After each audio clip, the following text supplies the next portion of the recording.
Às vezes eu entro numa pira de ficar teorizando sobre as coisas, né?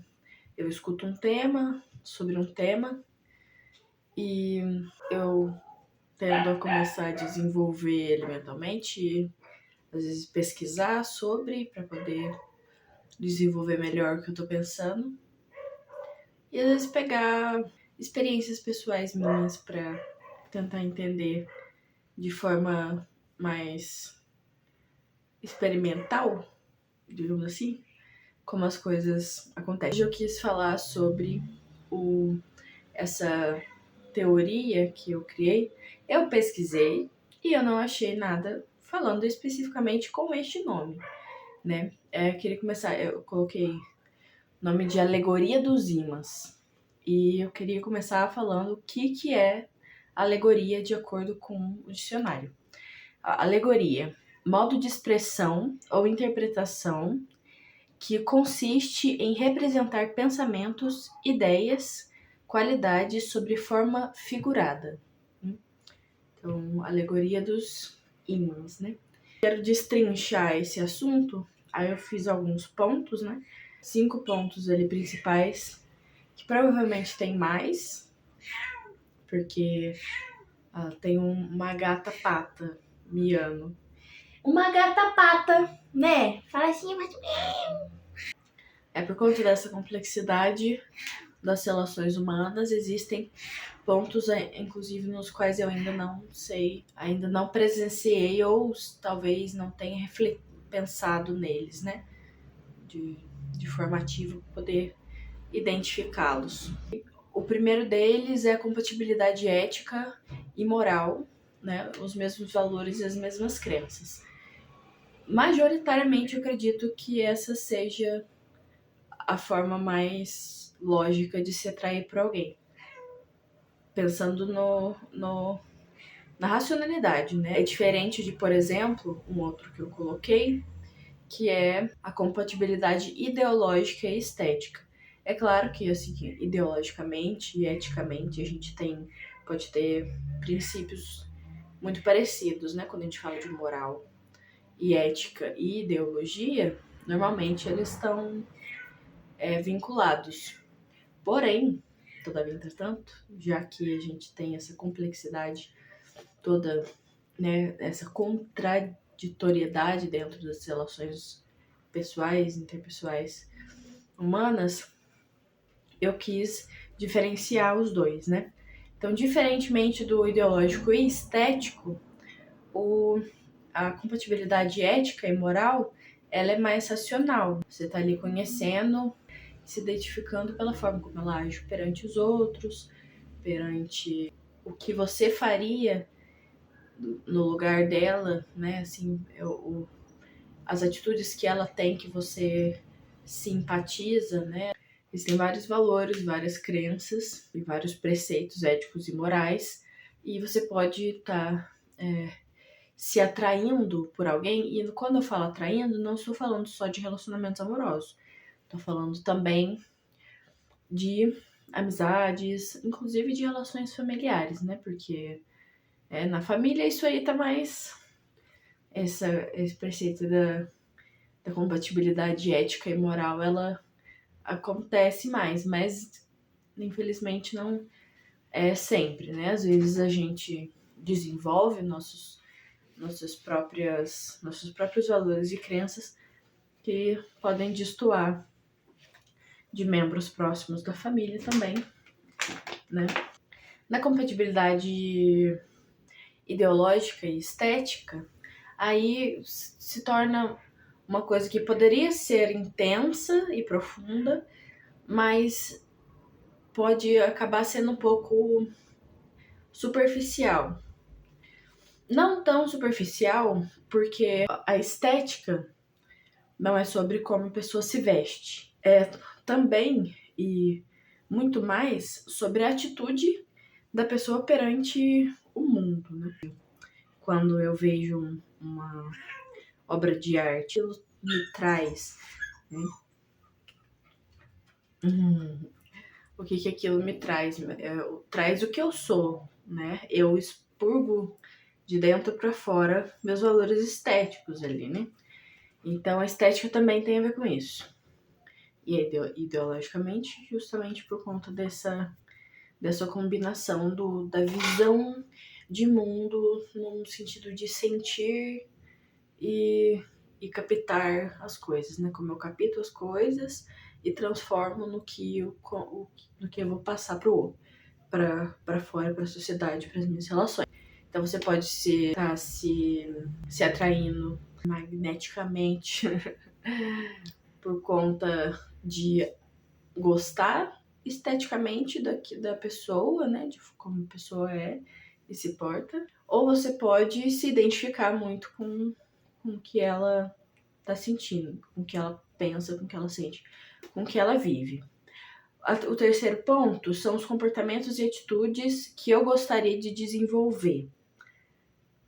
E aí não tem a ver com o que eu acabei de falar de admiração, necessariamente. Vamos supor que ela tem uma atitude, sei lá, mais pra frente, mais combativa, num sentido assertivo ali da coisa, mas vai pra frente, assim, ela é mais direta, ela tem mais atitude. Pode levar desaforo pra casa de forma não tão violenta, né? Tô usando esse parâmetro porque é alguém que eu admiro, mas que não necessariamente eu gostaria de ser, porque eu sou muito mais a vibe de não reagir tanto, né? O que eu admiro e gostaria de ser é a pessoa não reativa, né? A pessoa que, assim, se põe no seu próprio lugar, não se deixa ser diminuído, né? E humilhado, mas ao mesmo tempo não tem esse temperamento de reagir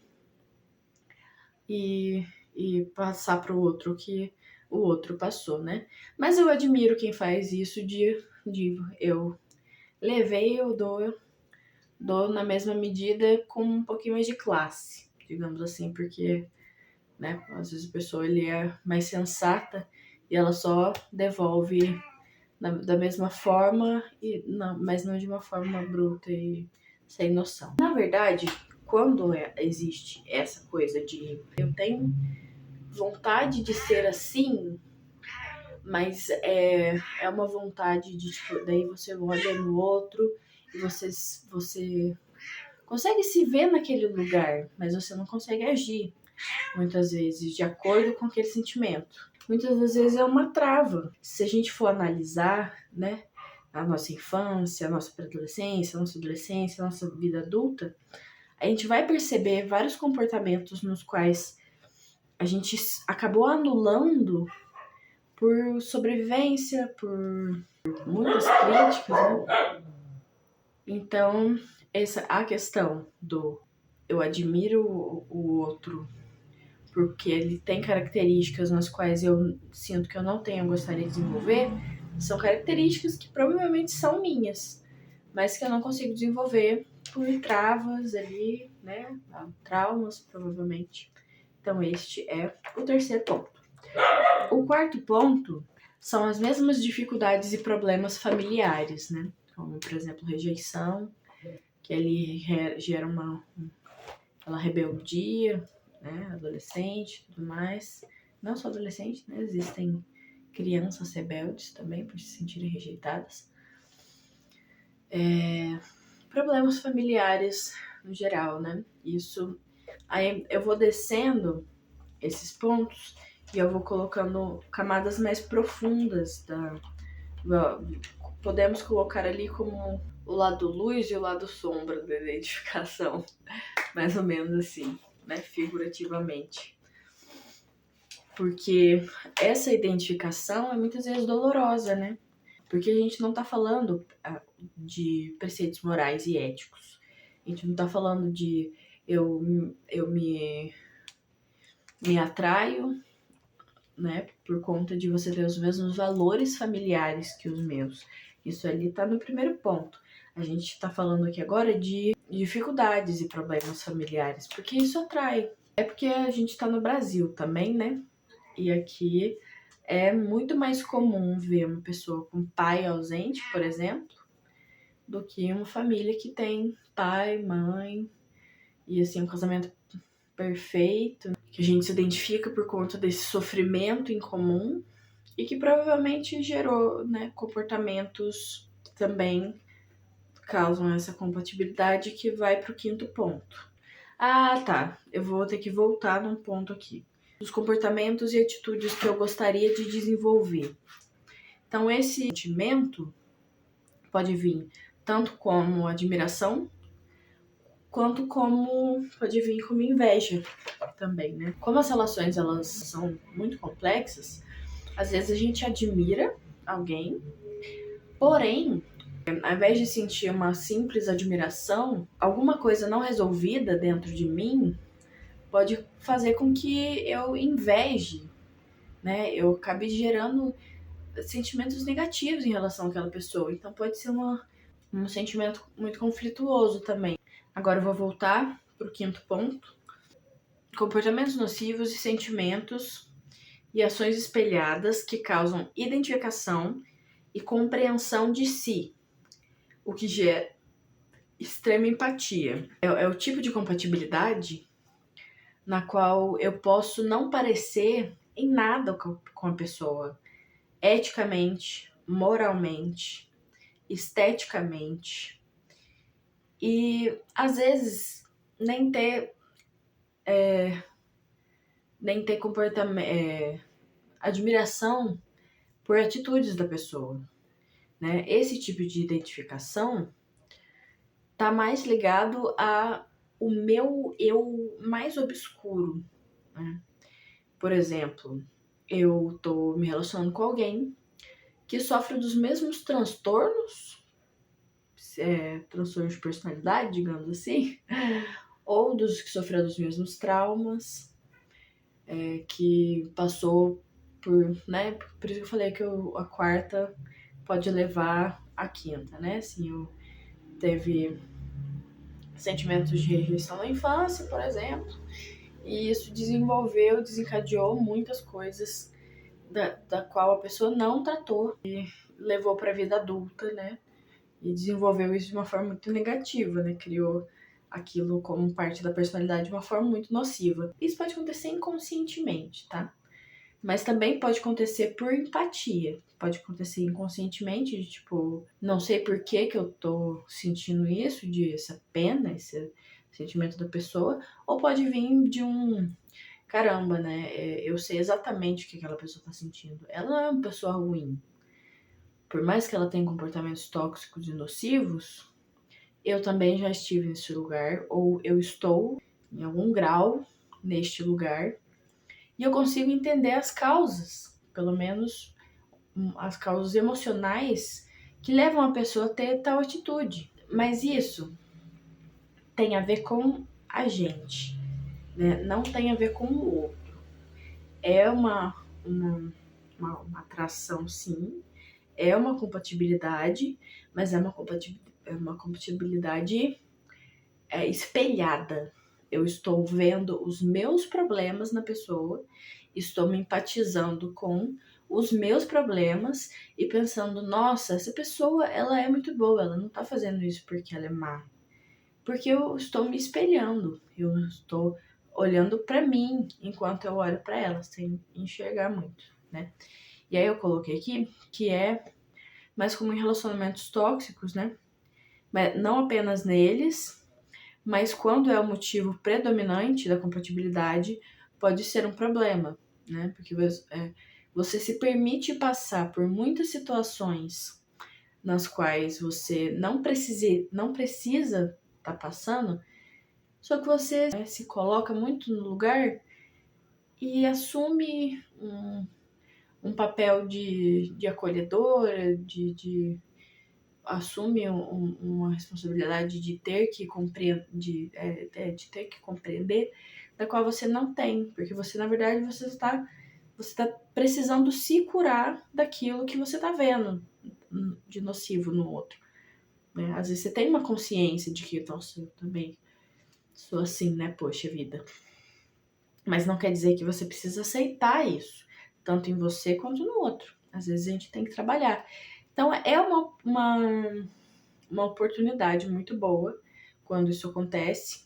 Você sente poxa vida, eu estou passando por isso agora e eu já fiz isso. Então, por isso que até quando a gente estuda espiritualidade, karma e tudo mais, eu especificamente, mas eu acredito que outras pessoas também, tendem a jogar pro bumbum do karma, né? Tipo, caramba, né? Tá acontecendo isso comigo, karma, né? Foi, eu fiz, agora está acontecendo comigo.